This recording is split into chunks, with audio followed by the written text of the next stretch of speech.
ഇപ്പം ഈ നെടുമ്പാശ്ശേരിയില്ലേ, ഞാനെപ്പോഴും നെടുമ്പാശ്ശേരി ചെല്ലുമ്പോൾ ആ ടെർമിനൽ 3 കാണുന്ന കുറച്ച് കാഴ്ചകളുണ്ട്.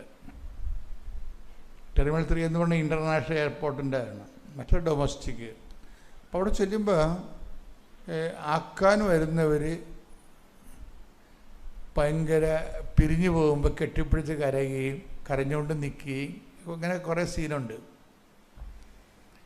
ഇനി അവിടെ തിരിച്ച് നമ്മളെ ടെർമിനൽ 3 വന്നിറങ്ങുമ്പോൾ നമ്മളെ കൊണ്ടുപോകാൻ വരുന്നവർ അത്യാഹ്ലാദത്തോട് വരികയും അതുപോലെ തന്നെ കെട്ടിപ്പിടുത്തവും ചിരിയും സന്തോഷവും വേറെ സംഭവമുണ്ട്. അപ്പം ഞാനിതൊക്കെ എല്ലാം ഇങ്ങനെ ശ്രദ്ധിക്കുന്ന ഒരാളാണ്. എന്തെല്ലാം ചെറിയ മൂമെൻറ്റ്സ് പോലും ശ്രദ്ധിക്കും. ഓരോരുത്തർ എന്തെങ്ങനെയാണ് ആ സിറ്റുവേഷൻസ് ഹാൻഡിൽ ചെയ്യണത്. അപ്പം ചില ആൾക്കാരുണ്ട് ഒറ്റക്ക് വരും, ഒറ്റക്ക് പോകും.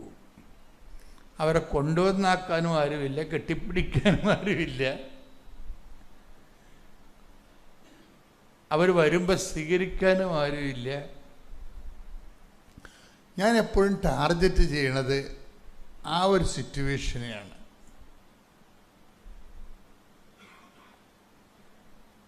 അപ്പോൾ എൻ്റെ മനസ്സിലെപ്പോഴും തോന്നും, ഈ ഉടമ്പടി നമ്മൾ എടുക്കുന്നതിൻ്റെ ഉദ്ദേശം ഇപ്പം ചിലരെ കൊണ്ടുവന്ന് ആക്കാൻ, പണ്ടൊക്കെ നമ്മളുടെ ഈ പ്രായം നമ്മൾ കയറുന്നതനുസരിച്ച് കൊണ്ട് പല പല എക്സ്പീരിയൻസ് അല്ലേ ആൾക്കാർക്ക്. ചോക്ലേറ്റ് എക്സ്പീരിയൻസായി.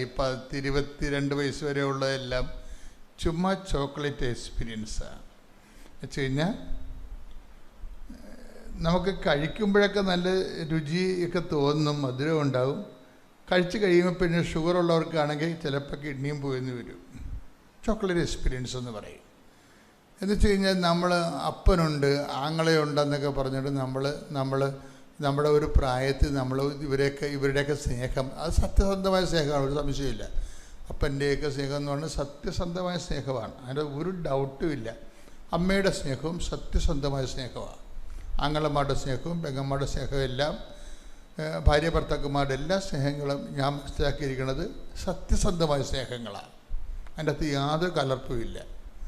ഇൻ കേസ് ചില അനുഭവങ്ങളൊക്കെ വരുമ്പോൾ ചിലർ അങ്ങോട്ടും ഇങ്ങോട്ടും ചെറിയ ചലിക്കുമെന്നുണ്ടെങ്കിലും ബേസിക് ലവ് ഫണ്ടമെൻ്റൽ ലവ് ആണ്. ഞാൻ എന്താ പറയാൻ ഉദ്ദേശിക്കുന്നത് ചോദിച്ചു കഴിഞ്ഞാൽ, പക്ഷേ ഇതൊരു പതയാണ് ശരിക്കും. എന്നുവെച്ചാൽ നമ്മൾ പ്രായമാകുന്നതോടുകൂടി ഈ ആൾക്കാരൊക്കെ ഒന്നെങ്കിൽ നമ്മൾ പിരിഞ്ഞു പോകും, അല്ലെങ്കിൽ അവർ പിരിഞ്ഞു പോകും.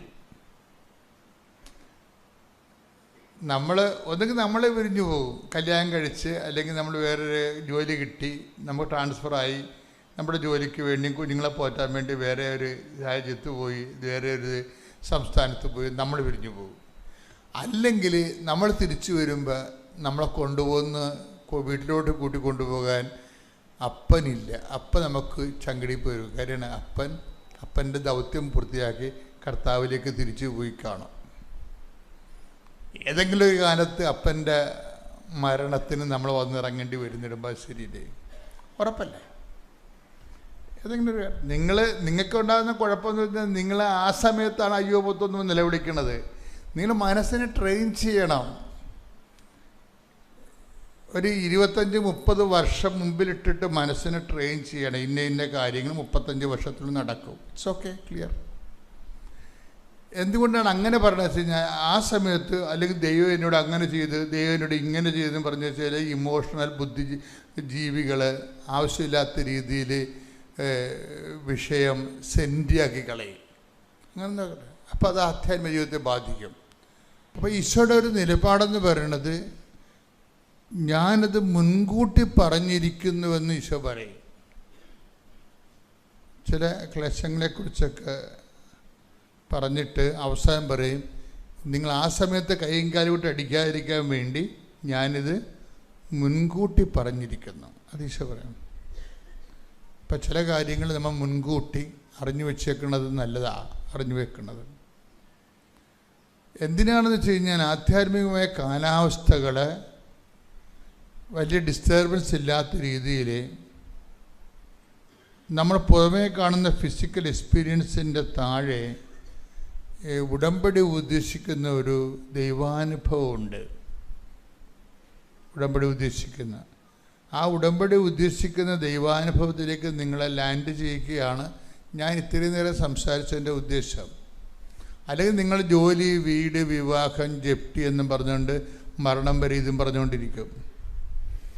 ഒരു ഉടമ്പടി ഒരു 3 പുതുക്കി കഴിഞ്ഞാൽ പിന്നീട് ഇതിൻ്റെ അകത്ത് ഈ പുറമെ ആദ്യം കാണുന്ന വിഷയങ്ങൾക്ക് നമുക്ക് പ്രയോറിറ്റി, എംഫസിസ് കുറഞ്ഞു വരണം. എന്താ കാര്യം? ഉടമ്പടിയുടെ ബേസിക് പ്രോമിസ് എന്ന് പറയുന്നത് I will be with you until the last. അപ്പം അങ്ങനെ പറയേണ്ട ആവശ്യമില്ലല്ലോ. ബൈബിൾ അവസാനിക്കുമ്പോൾ ഈശോ പറയാൻ മറക്കാത്തൊരു കാര്യമാണ്. ബൈബിൾ അവസാനിക്കുമ്പോൾ ഈശോ പറയാൻ മറക്കാത്തൊരു കാര്യമാണ്. എന്താണ്? I will be with you until the last. എന്നുവെച്ചാൽ കാലത്തിൻ്റെ അവസാനം വരെ ഞാൻ നിങ്ങളോട് കൂടെ ഉണ്ടായിരിക്കും. അപ്പോഴീ ലാസ്റ്റ് എന്ന് പറഞ്ഞ വാക്ക് എന്താണ്? ഈ ലാസ്റ്റ് പലപ്പോഴും ആരും കൂടെ ഉണ്ടാകാത്തൊരു സമയമാണ്. ലാസ്റ്റില്ലേ? ബൈബിൾ ലാസ്റ്റ് എല്ലാത്തിൻ്റെയും. ഇപ്പം ഞാൻ നിങ്ങൾ എന്തൊക്കെ പറഞ്ഞാലും, ഭയങ്കര സന്തോഷത്തിൻ്റെ കാര്യങ്ങളൊക്കെ പറഞ്ഞാലും ഞാൻ അധികം എനിക്ക് വലിയ വ്യത്യാസം ഉണ്ടാകത്തില്ല. നിങ്ങൾ ഇൻ്റർവെല്ല് വരെയുള്ള കോമഡി കാര്യങ്ങളൊക്കെയാണ് പറയേണ്ടത്. ഇൻ്റർവെല്ല് കഴിയുമ്പോഴാണല്ലോ പടം ട്രാജിക്കിലേക്ക് പോണത്. അത് അവസാനം വരുമ്പോൾ മാത്രമല്ല ഇതെങ്ങനെയാണ് ചെയ്യുന്നത് അവസാനിക്കണമെന്ന് അറിയാൻ പറ്റത്തുള്ളൂ. അപ്പം ഞാൻ മിണ്ടത്തില്ല. അതിൻ്റെ കാര്യം വെച്ച് കഴിഞ്ഞാൽ ഈ സിറ്റുവേഷൻസ് കഴിഞ്ഞ ദിവസങ്ങളിൽ ഗോകുല കൃഷ്ണൻ എന്നും പറഞ്ഞൊരു ജർമ്മൻ സ്കോളർ, അവർ ജർമ്മനിൽ PhD വെച്ചെടുക്കണം, കൊല്ലത്തുകാരത്തിയാണ്, കുട്ടിയാണ്, എന്നുവെച്ചാൽ 25 വയസ്സുണ്ട് അവർ. അപ്പം ഇവർ കഴിഞ്ഞ ദിവസങ്ങളിലൊക്കെ പറഞ്ഞ സാക്ഷ്യത്തിലെ ഒരു സംഭവം, ഞാൻ വലിയ ആവേശത്തോടു കൂടിയാണ് ജർമ്മനിയിൽ നിന്ന് വന്നത്. എന്താ കാര്യം? പപ്പായുണ്ട്, അമ്മയുണ്ട്. അപ്പം അവരുടെയൊക്കെ അടുത്തേക്ക് വരികയാണല്ല. അവർ കുറേ നാൾ പഠിത്തവും ഒട്ടകപക്ഷനെ പോലെ മണ്ണി തല താഴ്ച വെക്കണ പോലെ പുസ്തകത്തിലും പ്രോജക്റ്റിലും തല താഴ്ത്തി വെച്ച് അവിടുത്തെ നമുക്ക് നിവർത്തിയില്ലെങ്കിലും അവിടുത്തെ ആഹാരം കഴിച്ചു. നമ്മളെന്തൊക്കെ പറയും, മലയാളികൾ പുറത്തു പോകുന്നത് നിങ്ങളവർക്ക് ഒരു ഹാപ്പിയാണെന്ന്. അവരെന്തിനാണ് ഈ കുടുംബത്തൊക്കെ കെട്ടിവരിച്ചുകൊണ്ട് പോകണതിൻ്റെ കാര്യം വെച്ച് കഴിഞ്ഞാൽ ആ ചോറും കറിയും കഴിക്കാൻ വേണ്ടിയാണ് ഒരു പ്രധാനപ്പെട്ട കാര്യം. ആ വീട്ടു ഭക്ഷണം കഴിക്കാൻ വേണ്ടിയാണ്. അവിടുത്തെ ഭക്ഷണമൊക്കെ നമുക്ക് ഒരു ടൈം കഴിഞ്ഞാൽ നമുക്കൊന്നും കഴിക്കാൻ പറ്റത്തില്ല. അത് നമ്മൾ യൂസ്ഡ് അല്ല, നമ്മുടെ ബോഡി യൂസ്ഡ് അല്ല. നമ്മൾ 10-30 വയസ്സ് കഴിഞ്ഞിട്ടല്ല അങ്ങോട്ടൊക്കെ പോണത്. അല്ലെ കുഞ്ഞുനാൾ പോലെ അവിടെ തന്നെ ജീവിക്കണം. അപ്പോഴേ അവർ തിരിച്ച് വീട്ടിലേക്ക് വരുമ്പോൾ ഒത്തിരിയാണ് കൂട്ടുകാർ അവർ തന്നെ നല്ല ഭക്ഷണം എന്നൊക്കെയാണ് അവർ പറയണത്. നല്ല ഭക്ഷണം എന്നിട്ട് എന്താ നമ്മുടെ ഭക്ഷണത്തിനെ പറയണത്. നമ്മുടെ ഭക്ഷണം നല്ലതാണെന്ന് നമുക്കറിയത്തില്ല. കാര്യം നമ്മുടെ ബോഡിയെല്ലാം വീക്കല്ലേ, നമ്മുടെ ഭക്ഷണം നല്ലതല്ല. ബാക്കിയുള്ള ജനങ്ങളെല്ലാം ഹിന്ദിക്കാർ വരെ എന്തുമാത്രം സ്ട്രോങ്ങാണ്. അവരെ പരിപ്പിൻ്റെ ആളൊക്കെ കഴിച്ചിട്ട് കുടവേറൊന്നും ഇല്ലാതെ, എനിക്ക് പോലും കുടവേറ എന്നോട് ചോദിക്കും, ധ്യാനവും കുടവേറൊന്നും എങ്ങനെ അഡ്ജസ്റ്റ് ചെയ്യണമെന്ന് ചോദിക്കും. ഞാനെന്ത് ചെയ്യാനാ, ഇരുന്ന് ജോലിയല്ലേ എപ്പോഴും. അതുകൊണ്ട് വേറൊക്കെ ചാടുന്നുണ്ട്. ഇപ്പം ഞാൻ ഇതൊക്കെ നിർത്തി, ചോറൊക്കെ നിർത്തി വരിക. പക്ഷെ എന്ത് സംബന്ധിച്ച് നമ്മുടെ ഭക്ഷണം അത്ര നല്ലതല്ല, പക്ഷെ നമുക്ക് നല്ലതാണ്. നമുക്കത് കഴിക്കാൻ വേണ്ടി നമ്മൾ വരുമ്പോൾ ഇവിടെ എന്താ ഈ ഗോകുലകൃഷ്ണൻ പറയണത്, ഞാൻ ഇത്രയും അത്യാഹ്ലാദത്തോട് വീട്ടിലോട്ട് വരുമ്പോൾ പപ്പയാണെങ്കിൽ വെള്ളമടിച്ച് കോടം തിരിഞ്ഞ് നിൽക്കുക. അപ്പം എനിക്ക് വല്ലാത്ത സങ്കടം വന്നു. കാരണം അപ്പോഴീ കല്യാണം കഴിക്കാത്തവർക്ക് പിന്നെ ഉള്ള പെൺപിള്ളേർക്ക് ആൾക്ക് പാപ്പടമുള്ളത് ആരാണ്?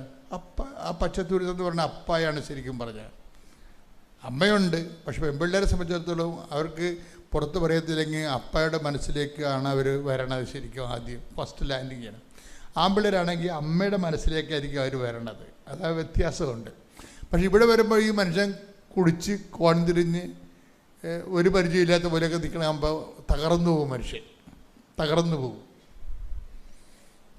അതുപോലെ അമ്മയാണെന്ന് അമ്മയുടെ അടുത്ത് വരുമ്പോൾ അമ്മ രോഗിയുമായിട്ട് കിടപ്പാണ്. അപ്പോൾ ആ സീനെന്ന് പറയുന്നത് കോന്ത്രയാണ് ശരിക്കും പറഞ്ഞാൽ, ഉൾക്കൊള്ളാൻ പറ്റത്തില്ല. അപ്പോൾ അവൾ പറയണത്, ഞാൻ ആ സിറ്റുവേഷൻ എങ്ങനെ ഹാൻഡിൽ ചെയ്യുന്നറിയാമോ? ഞാൻ ഹാൻഡിൽ ചെയ്തത്, അച്ഛൻ നേരത്തെ പറഞ്ഞിട്ടുണ്ട് ഡെയിലി ബ്രെഡിൽ അപ്പോൾ അത് ഡെലിബറേറ്റ്ലി ഞാൻ എന്താ പറഞ്ഞു വെച്ച് കഴിഞ്ഞാൽ, ഞാൻ പറഞ്ഞു ഈശോ ജോർദാൻ നദിയുടെ പച്ചപ്പിൽ നിന്നാണ് നേരെ മരുഭൂമിയിലേക്ക് പോകുന്നത്. അപ്പോൾ ബുദ്ധിയുള്ള ആൾക്കാർ ഞാൻ പറയുമ്പോൾ അവിടെ ലൈഫുമായിട്ട് അതിനെ തട്ടിച്ച് നോക്കും. അവർ പിടിച്ചു നീക്കണം എങ്ങനെ, അതാണ്. അപ്പോൾ അവളും ശരിക്കും എന്താ ചെയ്തിരിക്കണത്, അവൾ ആ പച്ചപ്പിൽ നിന്ന് നേരെ വീട്ടിൽ വരുമ്പോൾ വീടല്ലാണ്ടായി തോന്നുന്ന അവസ്ഥ. വീടിൻ്റെ കെമിസ്ട്രി ആകപ്പാടെ മാറി അത് വേറൊരു കോമ്പൗണ്ടായിട്ട് മാറിയിരിക്കുക, വേറൊരു സംഭവമായിട്ട്. നമ്മുടെ വീടൊക്കെ മാറണമെങ്കിൽ അധികം സമയം വേണ്ട. എൻ്റെ അഭിപ്രായത്തിൽ ഇടയ്ക്കിടയ്ക്ക് വീട് മാറിക്കൊണ്ടിരിക്കണമെന്നുള്ളതാണ്. ഓരോരുത്തരുടെ സ്വഭാവം. ഇപ്പം കെട്ടിയ ഒരാൾ വന്ന് കല്യാണം, ഇപ്പോൾ ഒരു എക്സ്ട്രാ ഒരു ന്യൂ കമർ കല്യാണം കഴിച്ച് നമ്മുടെ മകൻ്റെ ഭാര്യ വന്നു കഴിയുമ്പോൾ അതിൻ്റെ കെമിസ്ട്രി അപ്പം തന്നെ കോമ്പൗണ്ടായിട്ട് വേറെ ഒരു പദാർത്ഥമായിട്ട് വീട് മാറും. ഇതിനെല്ലാത്തിനും അക്കോമഡേറ്റ് ചെയ്ത് നിൽക്കാനുള്ള കഴിവെന്ന് പറയണത് അത് ക്രിസ്തു നമുക്ക് തരുന്ന കഴിവാണ്. ക്രിസ്തു ഇല്ലെങ്കിൽ നമ്മളിതിനെ വയലൻ്റായിട്ടും ബ്രൂട്ടലായിട്ടും ആനിമാലിറ്റി ആയിട്ട് കൈകാര്യം ചെയ്യും വിഷയം. എൻ്റെ പേര് മജു. എനിക്ക് ഉടമ്പടി പുതുക്കുവാനും എൻ്റെ വൈഫിന് തീർത്ഥാടന ഉടമ്പടി എടുക്കുവാനും അഖണ്ഡ ജപമാലയിൽ പങ്കെടുക്കുവാനും മാത്രമായിട്ട് 4 ദിവസത്തെ ലീവിന് ദുബായിൽ നിന്ന് വന്നിരിക്കുന്നതാണ്. എൻ്റെ വൈഫ് ജൂൺ മാസം ഓൺലൈനിൽ ഉടമ്പടി എടുത്തതിലൂടെ വൈഫിന് കിട്ടിയ സാക്ഷ്യം ഇപ്പം വൈഫ് പറയുന്നതാണ്. ആദ്യമേ തന്നെ പരിശുദ്ധ മാതാവ് ജീവനോടെ പ്രത്യക്ഷപ്പെട്ട ഈ തിരുവൾത്താരയിൽ വന്ന് സാക്ഷ്യം പറയുവാൻ അനുവദിച്ച കൃപയോർത്ത് ഈശോയ്ക്കും അമ്മ മാതാവിനും കോടാനുകൂടി നന്ദി കരയേറ്റുന്നു. എൻ്റെ പേര് നീതു.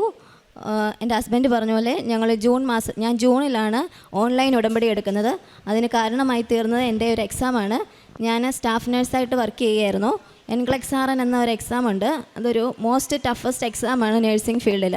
അത് ഞാൻ ഫസ്റ്റ് അറ്റംപ്റ്റിൽ മാർച്ചിൽ എഴുതി. റിസൾട്ട് വന്നപ്പോൾ ഫെയിലായി. സെക്കൻഡ് അറ്റംപ്റ്റ് അപ്പോൾ എൻ്റെ ഹസ്ബൻഡ് എന്നോട് പറഞ്ഞു, ഉടമ്പടി എടുക്ക്, തീർച്ചയായിട്ടും മാതാവ് സഹായിക്കുമെന്ന്. പക്ഷേ എൻ്റെ ഒരു കാര്യം എന്ന് പറഞ്ഞാൽ ഞാൻ അത്ര കൺസിസ്റ്റൻസി അല്ലെന്ന് എനിക്കറിയാം. കാരണം ഹസ്ബൻഡ് എന്ന് പറയുന്ന വെളുപ്പിനെ 4 മണിക്ക്, ഇവിടുത്തെ 5:30 എന്ന് പറയുന്ന അവിടുത്തെ 4 മണിയാണ്. 4 മണിക്ക് എഴുന്നേറ്റ് ബൈബിൾ വായിക്കുകയും അതുപോലെ തന്നെ അച്ഛൻ്റെ ഡെയിലി ബ്രെഡ് കൂടുകയും ചെയ്യും. പക്ഷേ എന്നെ സംബന്ധിച്ച് എനിക്കത് കൺസിസ്റ്റൻ്റായിട്ട് കൊണ്ടുപോകാൻ പറ്റുമോ എന്നുള്ള ഒരു ബുദ്ധിമുട്ട് കാരണം ഞാൻ പറഞ്ഞു, ഇല്ല, എനിക്ക് ഉടമ്പടി എടുക്കാൻ പറ്റത്തില്ല. അതുമല്ല, ഒരിക്കലും ഹസ്ബൻഡിൻ്റെ കൂടെ പത്രപ്രേക്ഷിത പ്രവർത്തനത്തിനായിട്ട് ഞങ്ങൾ അവിടെ പോയിട്ടുണ്ടായിരുന്നു ഹസ്ബൻഡിൻ്റെ കൂടെ അവിടെ വഴിയിൽ.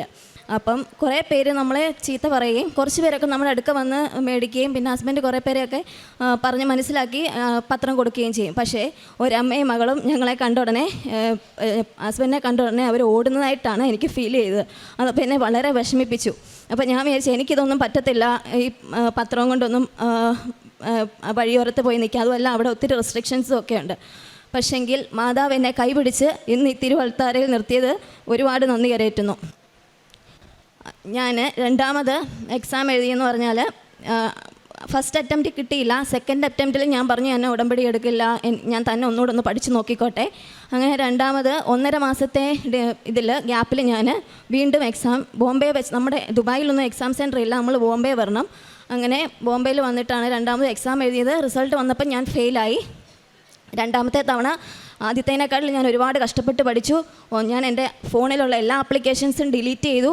ഈവൻ ആകപ്പാടെ കാണുന്നതെന്ന് പറഞ്ഞാൽ അത്യാവശ്യമുള്ള കാര്യങ്ങൾ ഗൂഗിളിൽ സെർച്ച് ചെയ്ത് മാത്രമേ നോക്കത്തുള്ളൂ. ബാക്കി എല്ലാ ആപ്ലിക്കേഷൻസും ഞാൻ ഡിലീറ്റ് ചെയ്തിട്ട് രാത്രി 3 മണിക്കൂർ മാത്രം ഉറങ്ങി പഠിച്ചതാണ് ഞാൻ രണ്ടാമത് എക്സാം എഴുതാൻ പോയത്. പക്ഷേ അവിടെയും രണ്ടാമത്തെ തവണ എഴുതിയപ്പോഴും എനിക്ക് പാസ്സാകാൻ സാധിച്ചില്ല. തൊട്ടടുത്ത ദിവസം തന്നെ റിസൾട്ട് വന്നു. ഓൺലൈനിൽ രാത്രി 1 മണിക്കാണ് റിസൾട്ട് വന്നത്. അന്നേരവും പാസ്സായില്ല. അപ്പം തന്നെ ഞാൻ ഹസ്ബൻഡിനോട് പറഞ്ഞു, എനിക്ക് ഓൺലൈൻ ഉടമ്പടി എടുക്കണം, എന്നെ സഹായിക്കാൻ. അപ്പോൾ ഹസ്ബൻഡാണ് എനിക്ക് ഓൺലൈൻ ഉടമ്പടി എടുക്കാൻ വേണ്ടുന്ന കാര്യങ്ങളൊക്കെ പറഞ്ഞു തന്നത്. അങ്ങനെ ഞാൻ ഈ ജൂൺ മാസത്തിൽ ഓൺലൈൻ ഉടമ്പടി എടുത്തു. അത്ഭുതം എന്ന് പറയട്ടെ, എനിക്ക് ആദ്യത്തെ 2 തവണ ഞാൻ പഠിച്ചതിൻ്റെ പകുതി ഒന്നും ഞാൻ പഠിച്ചില്ല. ആ സമയങ്ങളിൽ ഞാൻ ബഹുമാനപ്പെട്ട ജോസഫ് അച്ഛൻ്റെ ഡെയിലി ബ്രെഡ് നേരത്തെ തൊട്ടേ കൂടും. അതുകൂടാതെ തന്നെ ധ്യാനം ഇതുവരെ മുടക്കിയിട്ടില്ല. എല്ലാ ചൊവ്വാഴ്ചകളും നടക്കുന്ന ധ്യാനങ്ങൾ ഇതുവരെ മുടക്കിയിട്ടില്ല. ഉപവാസം എടുക്കാറുണ്ട്. അതുപോലെ തന്നെ പഠിക്കാനായിട്ട് ബുക്ക് എടുക്കുമ്പോൾ എനിക്കൊന്നും മനസ്സിലാവുന്നില്ല. നേരത്തെ പഠിച്ചത് കൂടി ഓർക്കാത്ത ഒരവസ്ഥയായിപ്പോയി. പക്ഷേങ്കിൽ ഞാൻ വചനം 2-3 മണിക്കൂർ ബൈബിൾ വായന നടത്താറുണ്ട്. അത് കണ്ടിന്യൂസ് അല്ല, ദിവസത്തിൽ പല സമയങ്ങളിലായിട്ട്. അങ്ങനെ ആരാധനയിൽ വിശുദ്ധ ദേവാലയത്തിൽ പോകുവാനും കുർബാന സ്വീകരിക്കുവാനും ഒക്കെ കൂടുതൽ സമയവും ഒക്കെ ചെലവഴിച്ചു. അങ്ങനെ ഞാൻ വീണ്ടും എക്സാമിന് ഡേറ്റ് എടുത്തു. അടയാളങ്ങൾ ചോദിക്കാൻ എനിക്ക് ഒരു മടിയായിരുന്നു. കാരണം മാതാവിനെ ഈശോയും സംശയിക്കുവാണോ എന്നുള്ളൊരു ചിന്തയായിരുന്നു ഞങ്ങൾ ഓർത്തഡോക്സ് സഭാ വിശ്വാസികളാണ്. അപ്പം മാതാവിനെയും ഈശോയും അങ്ങനെ നമ്മൾ സംശയിക്കുകയാണോ എന്നുള്ളൊരു തോന്നൽ എനിക്ക് ഇടയ്ക്ക് ഉണ്ടായ കാരണം ഞാൻ അടയാളങ്ങൾ ചോദിക്കാൻ മാതാവ് ഈശോയും നമ്മളെ സഹായിക്കും, അങ്ങനെ ഒരു ചിന്തയായിരുന്നു എൻ്റെ. പക്ഷേ ഇവിടെ അച്ഛൻ്റെ ധ്യാന പ്രസംഗങ്ങളും അതുപോലെ ഓരോരുത്തരുടെ സാക്ഷ്യങ്ങളും കേട്ടപ്പോൾ ഞാനും എൻ്റെ ചിന്തകളൊക്കെ മാറി. ഞാനും അമ്മ മാതാവിനോട് ഞാൻ പ്രാർത്ഥിച്ച് അപേക്ഷിച്ചു. അതിൻ്റെ ഫലമായിട്ട് എനിക്ക് സുഗന്ധാഭിഷേകം 2 തവണ എനിക്കും എൻ്റെ ഹസ്ബൻഡിനും ഉണ്ടായിരുന്നു സുഗന്ധാഭിഷേകം. അതിനു മുമ്പേ ഞാൻ വേറൊരു എക്സാം എഴുതിയ സമയത്തും എനിക്കിതുപോലെ സുഗന്ധാഭിഷേകം കിട്ടിയിരുന്നു. പക്ഷേ അന്നേരം എനിക്കത് എന്താണെന്നുള്ളത് മനസ്സിലാക്കുവാനായിട്ട് കഴിഞ്ഞില്ല. കാരണം ഞാൻ അന്നേരം ഈ സാക്ഷ്യങ്ങളൊന്നും കേട്ട് തുടങ്ങിയില്ലായിരുന്നു ഈ ഉടമ്പടി എടുക്കുന്നതിന് മുമ്പേ. അങ്ങനെ ജൂൺ മാസത്തിൽ കഴിഞ്ഞ മാസത്തിൽ ഞങ്ങൾ വീണ്ടും എക്സാം എഴുതാൻ പോയി ബോംബെയിലേക്ക്. സത്യം പറയട്ടെ, ഞാനൊന്നും പഠിച്ചിട്ടില്ലായിരുന്നു. ഞാൻ പോകുന്ന വഴിക്ക് ഞങ്ങൾക്ക് ഇവിടുന്ന് ഫ്ലൈറ്റിൽ പോകുന്ന വഴിക്കുമൊക്കെ ഞാൻ വചനം വായിക്കുകയും അതുപോലെ തന്നെ സാക്ഷ്യങ്ങൾ കേൾക്കുകയും മാത്രമാണ് ചെയ്തിരുന്നത്.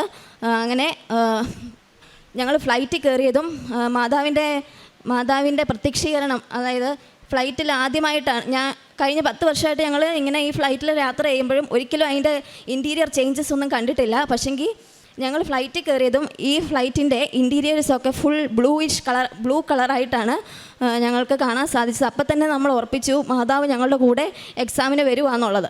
അതുപോലെ തന്നെ ഞങ്ങൾ ഫ്ലൈറ്റ് ലാൻഡ് ചെയ്തു. ബോംബെ എയർപോർട്ടിൽ ലാൻഡ് ചെയ്ത സമയത്ത് എൻ്റെ മകൻ പറഞ്ഞു, അമ്മ TV-യുടെ സ്ക്രീനിൽ റെയിൻബോ ഉണ്ട്, അമ്മ ഇങ്ങോട്ട് നോക്കാൻ പറഞ്ഞു. ആ സമയത്ത് തന്നെ പൈലറ്റ് അനൗൺസ് ചെയ്തു ദെർ ഈസ് എ റെയിൻബോ എന്ന്. അപ്പം തന്നെ ഞങ്ങൾ വിശ്വാസപ്രമാണം ചൊല്ലി പ്രാർത്ഥിച്ച് അങ്ങനെ ഞങ്ങൾ അവിടെ ഇറങ്ങി. അടുത്ത ദിവസം എക്സാം കഴിഞ്ഞു. അന്ന് അടുത്ത ദിവസം ദുബായിൽ എത്തിക്കഴിഞ്ഞ് റിസൾട്ട് നോക്കിയപ്പം രാത്രി 2 മണിക്കാണ് റിസൾട്ട് വന്നത്. അവിടുത്തെ ഹസ്ബൻഡാണ് നോക്കി അത്ഭുതമെന്ന് പറയട്ടെ, എനിക്കറിയത്തില്ല ഞാൻ എങ്ങനെ പാസ്സായി. മാതാവില്ലായിരുന്നെങ്കിൽ ഈ 3rd അറ്റംപ്റ്റിൽ എനിക്ക് NCLEX എന്ന പരീക്ഷ പാസ്സാകുവാൻ സാധിക്കത്തില്ലെന്ന് ഞാൻ ഉറച്ചു വിശ്വസിക്കുന്നു. അങ്ങനെ ഇപ്പോൾ എൻ്റെ പ്രോസസ്സിംഗ് ഒക്കെ നടന്നുകൊണ്ടിരിക്കുകയാണ്. പിന്നെ മറ്റൊരു സാക്ഷ്യം എന്ന് പറഞ്ഞാൽ, ഇതിനു മുമ്പ് ഞാൻ വേറൊരു എക്സാം എഴുതിയിട്ടുണ്ടായിരുന്നു. അത് OET കഴിഞ്ഞ വർഷമായിരുന്നു എഴുതിയിരുന്നത്. അന്ന് ഞാൻ ഉടമ്പടിയിലല്ലായിരുന്നു, എൻ്റെ ഹസ്ബൻഡായിരുന്നു അന്ന് ഉടമ്പടി എടുത്തിരുന്നത്. ഹസ്ബൻഡിൻ്റെ ഉടമ്പടി നമുക്ക് ചുറ്റിപ്പെട്ട് നിൽക്കുന്നവരുടെ ഉടമ്പടി സഹായത്താലും നമുക്ക് അനുഗ്രഹം ലഭിക്കുമെന്നുള്ളതാണ് ഈ പറയുന്ന സാക്ഷ്യത്തിൻ്റെ ഉള്ളടക്കം. ഞാൻ OET ഫസ്റ്റ് അറ്റംപ്റ്റിൽ തന്നെ എനിക്ക് 4 മൊഡ്യൂൾസിനും പാസ്സാകാൻ സാധിച്ചു. റീഡിങ് എനിക്ക് വളരെ ടഫായിരുന്നു. അതുപോലെ തന്നെ ലിസണിങ് ആൻഡ് റൈറ്റിംഗ് വളരെ എളുപ്പമുള്ള മൊഡ്യൂളായിരുന്നു. പരീക്ഷ എഴുതാൻ ചെന്ന സമയത്ത് ആദ്യത്തെ അറ്റംപ്റ്റിൽ എനിക്ക് 4 മൊഡ്യൂൾസിനും നല്ല സ്കോർ കിട്ടത്തില്ലെന്ന് എനിക്ക് ഉറപ്പായിരുന്നു. 2 തവണയോ 3 തവണയോ എഴുതി ക്ലബിംഗ് സ്കോർ എടുക്കാമെന്നുള്ള രീതിയിലാണ് ഞാൻ പരീക്ഷ എഴുതാൻ പോയത്. പരീക്ഷ എഴുതി കഴിഞ്ഞ് എനിക്ക് ഏറ്റവും ടഫായ റീഡിങ് എനിക്ക് വളരെ പെട്ടെന്ന് തന്നെ എനിക്ക് എഴുതി തീർക്കുവാനും എനിക്ക് നേരത്തെക്കാട്ടിലും വളരെ ഈസി ആയിട്ട് എനിക്ക് തോന്നുകയും ചെയ്തു. പിന്നെ എൻ്റെ ലിസണിങ് എനിക്ക് നേരത്തെ എളുപ്പമായിരുന്നു. പക്ഷേങ്കിൽ എൻ്റെ എക്സാമിൻ്റെ സമയത്ത് എനിക്കത് ടഫായിട്ടായിരുന്നു തോന്നിയത്. റൈറ്റിംഗ് എന്ന് പറയട്ടെ, ഒരിക്കലും ഞാൻ വിചാരിച്ചില്ല എൻ്റെ റൈറ്റിങ്ങിന് ഞാൻ പാസ്സാകുമെന്ന്. നേരത്തെ എളുപ്പമായിരുന്നെങ്കിൽ പോലും. കാരണം റൈറ്റിങ്ങിൽ ഞാൻ എഴുതി തീരാറായ സമയത്ത് എൻ്റെ ഒരു മിസ്റ്റേക്ക് ഞാൻ കണ്ടുപിടിച്ചു. അത് ഉറപ്പായിട്ടും ആ മിസ്റ്റേക്ക് ഉണ്ടെങ്കിൽ നമ്മളെ അവർ പാസ്സാക്കത്തില്ല. ഞാൻ പെട്ടെന്ന് അത് റബ്ബ് ചെയ്തിട്ട് എനിക്കറിയാവുന്ന ആൻസർ എഴുതാൻ വേണ്ടി ഞാൻ തുടങ്ങിയപ്പോഴത്തേക്ക് അവിടുത്തെ ഇൻവിജിലേറ്റർ എന്നോട് പറഞ്ഞു, ഡ്രോപ്പ് യുവർ പെൻ. എനിക്കിനി മുന്നോട്ട് പോകാൻ, കാരണം ഓൾറെഡി സമയം കഴിഞ്ഞു, ഇനിയും അതൊന്നും ചെയ്യാൻ പറ്റത്തില്ല. അപ്പം ഞാൻ ഉറപ്പിച്ചു ഞാൻ റൈറ്റിങ്ങിന് ഫെയിലായി എന്ന് ഞാൻ ഉറപ്പിച്ചാണ് അവിടെ നിന്ന് ഇറങ്ങിയത്. അത്രയും സ്ഥലത്ത് ഒരു ലൈൻ ഫുൾ ബ്ലാങ്കായിട്ടാണ് കിടക്കുന്നത്. 1 മാസം കഴിഞ്ഞ് എൻ്റെ റിസൾട്ട് വന്നു. എനിക്ക് ഏറ്റവും കൂടുതൽ സ്കോർ കിട്ടിയത് എൻ്റെ റൈറ്റിങ്ങിനാണ്. എബവ് 400 ഉണ്ട് എല്ലാ മൊഡ്യൂൾസിനും. അമ്മ മാതാവ് ഈശോയോട് പറഞ്ഞ് എനിക്ക് എല്ലാ മൊഡ്യൂൾസിനും B സ്കോർ തന്ന് അനുഗ്രഹിച്ചു. അതുപോലെ എനിക്ക് പറയുവാനുള്ളതെന്ന് പറഞ്ഞാൽ അച്ഛൻ്റെ ധ്യാനം, ചൊവ്വാഴ്ച ദിവസത്തെ ധ്യാനത്തിൽ ഞാൻ ഈ NCLEX RN എക്സാം എഴുതാൻ പോകുന്നതിന് തൊട്ട് മുമ്പ് ഒരു 20 ദിവസം മുമ്പാന്ന് തോന്നുന്നു ഞാൻ ഇങ്ങനെ കേട്ടപ്പം അച്ഛൻ പറഞ്ഞു, നിങ്ങളുടെ വിഷയത്തിന് 44 ദിവസത്തിന് ഒരു അത്ഭുതം നടക്കുമെന്ന്. എൻ്റെ കാര്യത്തിൽ അതുപോലെ തന്നെ നടന്നു. ഞാൻ എൻ്റെ എക്സാമിൻ്റെ ഡേറ്റ് പോയി നോക്കിയപ്പോൾ കറക്റ്റ് എൻ്റെ 42ാമത്തെ ദിവസത്തിലാണ് എൻ്റെ എക്സാമിൻ്റെ റിസൾട്ട്, അതായത് പാസ് എന്നുള്ള റിസൾട്ട് വന്നത്. അത് എനിക്ക് ഭയങ്കര അത്ഭുതമായിട്ട് തന്നെ തോന്നി. ഞങ്ങളുടെ മക്കൾക്ക് കിട്ടിയ അനുഗ്രഹങ്ങൾ രോഗസൗഖ്യങ്ങളാണ്. പക്ഷേ അവരെ ഇന്നിവിടെ കൊണ്ടുവരാൻ സാധിക്കാത്തതിനാൽ എനിക്കത് പറയുവാനും കഴിയത്തില്ല. ഈശോയ്ക്കും അമ്മയ്ക്കും കോടാനുകോടി നന്ദി. കാരുണ്യ പ്രവൃത്തിയായിട്ട് ഞങ്ങൾ ചെയ്തുകൊണ്ടിരുന്നത്, ഞങ്ങൾ അടുക്കൽ വരുന്ന ചെറുതും വലുതുമായിട്ടുള്ള എല്ലാവരെയും ഓരോ സഹായത്തിനായിട്ട് വരുന്നവരെയൊക്കെ സഹായിക്കാറുണ്ട്. അതുപോലെ ഈ കഴിഞ്ഞ 20 ദിവസം മുമ്പ് നമ്മുടെ വീടിനടുത്തുള്ള ഒരു കുട്ടീനെ ജോലിക്ക് വേണ്ടി ഞങ്ങൾ കൊണ്ടുപോയിട്ടുണ്ട്. അവളിപ്പോൾ അവിടെ ഇൻ്റർവ്യൂ അറ്റൻഡ് ചെയ്തുകൊണ്ടിരിക്കുകയാണ്. അവളുടെ കാര്യങ്ങളൊക്കെ ഞങ്ങളാണ് നോക്കുന്നത്. അമ്മയുടെ കൂട്ടത്തിൽ അമ്മയ്ക്കും വരാൻ സാധിച്ചില്ല, അവളുള്ള കാരണം അമ്മയുടെ കൂട്ടത്തിൽ അവളവിടെ ഓരോ ദിവസം ഇൻ്റർവ്യൂ, ഇന്നും ഒരു ഇൻ്റർവ്യൂ ഉണ്ടായിരുന്നു. ആ കുട്ടിക്ക് ഇൻ്റർവ്യൂ അറ്റൻഡ് ചെയ്തുകൊണ്ടിരിക്കുന്നു. പ്രേക്ഷിത പ്രവർത്തനമായിട്ടെന്ന് പറഞ്ഞാൽ ഓൺലൈൻ മീഡിയ വഴി ഞാൻ എൻ്റെ ഫ്രണ്ട്സിനെയൊക്കെ കൃപാസന മാതാവിനെ പറ്റി സംസാരിക്കുകയും അതുപോലെ തന്നെ നേരിട്ട് കാണുന്നവരോടൊക്കെ സംസാരിക്കുകയും ചെയ്യാറുണ്ട്. ഇത്രയും അത്ഭുതം നടത്തി തന്ന പരിശുദ്ധ അമ്മയ്ക്കും ഈശോയ്ക്കും കോടാനുകോടി നന്ദി കരേറ്റുന്നു. ബഹുമാനപ്പെട്ട ജോസഫ് അച്ഛൻ്റെ ഡെയിലി ബ്രെഡിനെ കുറിച്ചാണത്. ഞങ്ങൾക്ക് ജോസഫ് അച്ഛനെ അറിയാവുന്നത്, ശരിക്കും അറിയാൻ തുടങ്ങി 1.5 വർഷമായിട്ടുള്ളൂ. അതിനുമുമ്പ് ജോസഫിനെ കുറിച്ച് ഒന്നും അറിയത്തില്ല. ഞങ്ങളെക്കുറിച്ച് ജോസഫിനൊന്നും അറിയില്ല. എല്ലാ ദിവസവും രാവിലെ 5:30ക്കുള്ള ഡെയിലി ബ്രെഡ് ഞാൻ മാക്സിമം അതേ സമയത്ത് തന്നെ കൂടാറുണ്ട്. മാർച്ച് മാസം 17-ാം തീയതി നടന്ന ഡെയിലി ബ്രെഡിലെ ഒരു സംഭവം എന്ന് പറയുന്നത്, ഞങ്ങളൊരു 1.5 വർഷമായിട്ട് ഒരു വീട് വെക്കാൻ വേണ്ടി ഇങ്ങനെ ആഗ്രഹിച്ചുകൊണ്ടിരിക്കുകയായിരുന്നു തിരുവല്ലയിൽ. ഞങ്ങൾ അതിന് സ്ഥലമൊക്കെ വാങ്ങിച്ച് സ്ഥലമെല്ലാം റെഡിയാക്കി. ഈ 2025 മാർച്ച് 17-ന് അത് കല്ലിടാൻ വേണ്ടി ഞങ്ങൾ ഒരാഴ്ച മുമ്പെല്ലാം പ്ലാൻ ചെയ്ത് മാർച്ച് 17-ാം തീയതി കല്ലിടാൻ വേണ്ടി തീരുമാനിച്ചു. അന്ന് രാവിലത്തെ ഡെയിലി ബ്രെഡിൽ ബഹുമാനപ്പെട്ട ജോസഫ് അച്ഛൻ പ്രാർത്ഥനയിൽ പ്രത്യേകം പറഞ്ഞു, ഇന്ന് വീട് പണി ആരംഭിക്കുന്നതിനായിട്ട് കല്ലിടുന്നവരുണ്ട്, അവർക്ക് വേണ്ടി പ്രത്യേകം പ്രാർത്ഥിക്കുന്നു എന്ന് പറഞ്ഞു. അതുപോലെ തന്നെ മറ്റൊരു സംഭവം ഡെയിലി ബ്രെഡിലൂടെ ഞങ്ങൾക്ക് സംഭവിച്ചത്, ഞങ്ങളുടെ ബ്രദർ US-ലാണ്. ആൾക്ക് ബ്രീത്തിങ്ങിനൊരു ചെറിയ ഇഷ്യൂ ഉണ്ട്. അപ്പം ഇവിടെ സർജറിയൊക്കെ ചെയ്താണ്, ഇവിടുത്തെ ഒരു പ്രശസ്തമായ ഹോസ്പിറ്റലിൽ സർജറിയൊക്കെ ചെയ്താണ്. അതത്ര ക്ലിയർ ആയില്ലായിരുന്നു. അവിടെ ചെന്ന് കഴിഞ്ഞപ്പോഴത്തേക്കും പിന്നെയും അത് റിപ്പീറ്റായി ആ ബ്രീത്തിങ് ഇഷ്യൂ. മൂക്കിൻ്റെ പാലമകത്ത് വളഞ്ഞിരിക്കുന്നതാണ്, അതുകൊണ്ടാണ് ആ ബ്രീത്തിങ് ഇഷ്യൂ വരുന്നത്. അപ്പം ഈ വർഷം 2025 മെയ് 16-ാം തീയതി സർജറി അവിടെ അമേരിക്കയിൽ തന്നെ സർജറി ചെയ്യുവാനായിട്ട് അവർ തീരുമാനിച്ചു. ഞങ്ങളെല്ലാം പ്രാർത്ഥനയിൽ ഓർത്തു. അന്ന് രാവിലത്തെ ഡെയിലി ബ്രെഡിൽ ജോസഫ് അച്ഛൻ പ്രത്യേകം പറഞ്ഞു, ഇന്ന് മൂക്കിന് ഇടത് വശത്ത് സർജറി ചെയ്യുന്ന ഒരാളുണ്ട്, അയാൾക്ക് വേണ്ടി പ്രാർത്ഥിക്കുമെന്ന് പറഞ്ഞു. ഇങ്ങനെയുള്ള സംഭവങ്ങളൊക്കെ നമുക്ക് തുടർച്ചയായിട്ട് വരുമ്പം ഞങ്ങളുടെ കുടുംബം എല്ലാവരും, ഞങ്ങൾ മാത്രമല്ല ഞങ്ങളുടെ പേരൻസും എല്ലാം കൃപാസന അമ്മ മാതാവിനോട് മധ്യസ്ഥത കൂടുതൽ യാചിക്കുകയും ബഹുമാനപ്പെട്ട അച്ഛൻ്റെ ധ്യാനത്തിലുള്ള എല്ലാ വചനങ്ങളും ഞങ്ങൾ അനുസരിച്ച് ജീവിക്കാൻ ശ്രമിക്കുകയും ചെയ്യുന്നു. എന്നെ ശക്തനാക്കുന്നവരിലൂടെ എല്ലാം ചെയ്യാൻ എനിക്ക് സാധിക്കും. ഫിലിപ്പി 4:13. എൻ്റെ പേര് ജിബി ജോർജ്. ഞാൻ ഹരിപ്പാട് നിന്ന് വരുന്നു. ഞാൻ ആദ്യമായി ഇവിടെ വന്ന് ഉടമ്പടി എടുത്തത് മാർച്ച് 11, 2023 എൻ്റെ സെക്കൻഡ് ഇയർ BSc നഴ്സിംഗ് എക്സാമിന് മുന്നായിട്ട് വന്നാണ് ഞാൻ ഇവിടെ ഉടമ്പടി എടുത്തത്. ഫസ്റ്റ് ഇയർ എക്സാമിന് ഞാൻ എക്സ്പെക്റ്റ് ചെയ്ത പോലെ ഒരു റിസൾട്ട് അല്ലായിരുന്നു. അന്നേരം അതിന് മുന്നായിട്ട് അമ്മ മാതാവ് എൻ്റെ കൂടെ ഉണ്ടെങ്കിൽ എനിക്ക് ഇനിയും ബാക്കി ഞാൻ വിചാരിക്കുന്ന പോലെ ഒരു റിസൾട്ട് കിട്ടുകയുള്ളൂ എന്ന് വിചാരിച്ച് സെക്കൻഡ് ഇയർ എക്സാമിന് മുണ്ടായിട്ട് വന്നാണ് ഞാനിവിടെ ഉടമ്പടി ആദ്യമായിട്ട് എടുത്തത്. ഞാനിപ്പോൾ റീസെൻ്റ്ലി BSc നഴ്സിംഗ് പാസ് ഔട്ടായതാണ്. എൻ്റെ 4th ഇയർ എക്സാമിന് അമ്മ മാതാവ് നൽകിയ വലിയ വിജയത്തെ സാക്ഷ്യപ്പെടുത്താനാണ് ഞാനിവിടെ നിൽക്കുന്നത്. എല്ലാ ഇയറിലും ഞാൻ ഹോൾ സിലബസ് ഒരു വട്ടം നോക്കി റിവൈസ് ചെയ്തിട്ടൊക്കെയായിരുന്നു പോകുന്നത്. 4th ഇയറിൽ എനിക്ക് വിചാരിച്ച പോലെ പ്രിപ്പയർ ചെയ്യാൻ പറ്റിയില്ലായിരുന്നു. അങ്ങനെ സ്റ്റഡി ലീവൊക്കെ കഴിഞ്ഞ് തിരിച്ച് ഹോസ്റ്റലിൽ പോയപ്പം അറൗണ്ട് 10 days മാത്രമേ ഇനി എക്സാമിനുള്ളായിരുന്നു. അപ്പം മാതാവിനോട് ശരിക്കും പ്രാർത്ഥിക്കുമായിരുന്നു, സമയത്തിന്മേൽ അധികാരമുള്ള അമ്മ മാതാവ് ഇടപെട്ടാലേ ഈ ചുരുങ്ങിയ സമയത്തിനുള്ളിൽ എനിക്ക് പഠിച്ചെടുക്കാൻ പറ്റുകയുള്ളൂ. അങ്ങനെ പ്രാർത്ഥിക്കുമായിരുന്നു. അങ്ങനെ എല്ലാ ദിവസവും പഠിക്കുന്നതിന് മുമ്പായിട്ട് ഞാൻ വചനം എഴുതിയിട്ടായിരുന്നു പഠിക്കുന്നത്. അതുപോലെ പഠിച്ചു കഴിഞ്ഞിട്ടും വചനം എഴുതുമായിരുന്നു. ഇപ്പോഴും ഞാൻ വചനം ഡെയിലി എഴുതും. അങ്ങനെ മാതാവിൻ്റെ കൃപയാൽ എക്സാമൊക്കെ നന്നായിട്ട് എഴുതി. ഞാൻ ഓരോ എക്സാം എഴുതാൻ പോകുന്നതിന് മുന്നേ ഇവിടെ നിന്ന് കിട്ടിയ നേർച്ച വസ്തുക്കളായ ഉപ്പും തേനും നാവിൽ കുരിശടയാളത്തിൽ വരച്ച് അത് കഴിച്ചുകൊണ്ടായിരുന്നു പോകുന്നത്. അതുപോലെ തന്നെ ഉടമ്പടി തൈലം നെറ്റിയിൽ കുരിശടയാളത്തിൽ വരച്ച് പ്രാർത്ഥിച്ചുകൊണ്ടാണ് പോകുന്നത്. എല്ലാ എക്സാമിനും മുന്നായിട്ട് ഞാൻ ഇവിടെ വന്ന് അച്ഛൻ്റെ ബ്ലെസ്സിങ് വാങ്ങിച്ചുകൊണ്ട് അച്ഛൻ തന്ന കാശുരൂപവും ധരിച്ചുകൊണ്ടാണ് എക്സാമിന് പോയത്. അതുപോലെ ഹോൾ ടിക്കറ്റ് കിട്ടിയ സമയം മുതൽ ഞാൻ എൻ്റെ ഉടമ്പടി പത്രികയോട് ചേർത്ത് വെച്ച് തിരി കത്തിക്കുന്ന സമയത്തൊക്കെ പ്രാർത്ഥിക്കുമായിരുന്നു. അതുപോലെ ഇത് കണ്ട് എൻ്റെ ഫ്രണ്ട്സും എൻ്റെ കയ്യിൽ കൊണ്ട് തരുമായിരുന്നു. അങ്ങനെ ഞങ്ങളെല്ലാവരുടെയും ഹോൾ ടിക്കറ്റ് എൻ്റെ ഉടമ്പടി പത്രികയിൽ വെച്ച് പ്രാർത്ഥിക്കുമായിരുന്നു. ഞാൻ എൻ്റെ റിസൾട്ട് വന്നതിന് ശേഷമാണ് ഞാൻ അതിൽ നിന്നെടുത്ത് മാറ്റിയത്.